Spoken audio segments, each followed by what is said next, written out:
तो दिवाली से पहले केंद्र की नरेंद्र मोदी सरकार ने केंद्रीय कर्मचारियों को बड़ा तोहफा दिया है। केंद्र सरकार ने कर्मचारियों के महंगाई भत्ते में 3% के इजाफे का ऐलान कर दिया है। इस इजाफे के बाद डीए बढ़कर 53% हो गया है। इसके पहले इसी साल मार्च में 4% का डीए बढ़ाया गया था। केंद्रीय कर्मचारियों को फिलहाल 50% डीए मिल रहा है और दिवाली से पहले सरकार ने 3% का इजाफा करके उन्हें एक बड़ा तोहफा दे दिया है। डीए में ये ताज़ा बढ़ोतरी का फायदा 1 जुलाई 2024 से मिलेगा। सरकार के इस तोहफे से केंद्रीय कर्मचारियों की दिवाली और भी रोशन हो गई है। आमतौर पर केंद्र सरकार जनवरी और जुलाई में कर्मचारियों के डीए में संशोधन करती है और इसके पहले 24 मार्च 2024 को केंद्रीय कर्मचारियों को 4% डीए हाइक का तोहफा दिया गया था।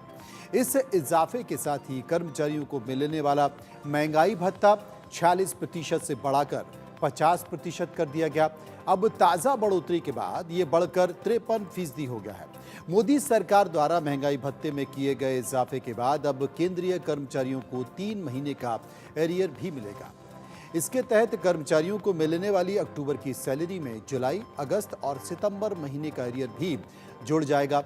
यानी कि दिवाली के मौके पर उनके हाथ में मोटी रकम आने वाली है।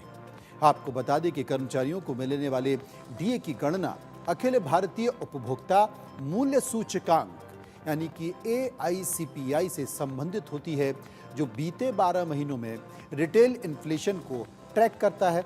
महंगाई के दबाव के बीच ये फैसला देश में घरेलू बजट के मैनेजमेंट से भी जुड़ा हुआ है।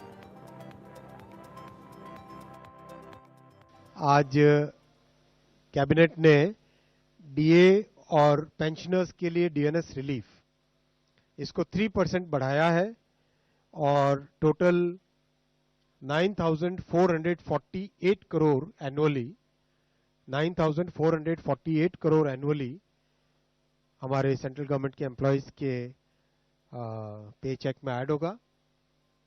बहुत बधाई सबको।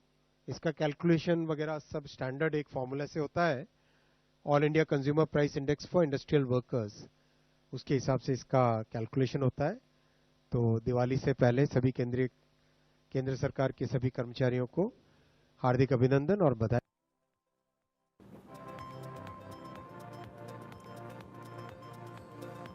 तो इसी खबर पर बात करने के लिए सीधे चलेंगे संजय शर्मा, हमारे संवाददाता इस वक्त हमारे साथ मौजूद हैं। संजय, कितना असर डालेगा ये कर्मचारियों के ऊपर या लोगों के ऊपर? देखिए मनोज, जिस तरीके से केंद्र सरकार हर साल दिवाली के पहले केंद्रीय कर्मचारियों को तोहफा देती है, उनका डीए बढ़ाने का काम करती है, तो ये वही कि रूटीन काम है। लेकिन इसकी टाइमिंग को लेकर के सवाल जरूर खड़े हो सकते हैं कि इस टाइमिंग इसकी जो आ रही है वो महाराष्ट्र और झारखंड चुनाव के ठीक समय आ रही है, जब चुनाव की घोषणा हो चुकी दोनों राज्यों में। तो टाइमिंग पर सवाल जरूर खड़े किए जा रहे हैं। जिस तरीके से हरियाणा चुनाव के ठीक पहले केंद्र सरकार ने रेलवे कर्मचारियों को 78 दिन का बोनस देने की घोषणा की थी, तो टाइमिंग पर जरूर विरोधी दल सवाल खड़े कर रहे हैं। लेकिन जहां तक बोनस की बात है, जहां तक डीए देने की बात है, तो केंद्रीय कर्मचारियों के चेहरे खिले हुए हैं, क्योंकि उनको पिछले 3 महीनों का एरियर भी मिलेगा। जुलाई से एरियर बढ़ोतरी उनकी मिल जाएगी, तो कहीं ना कहीं दिवाली उनकी अच्छी हो जाएगी।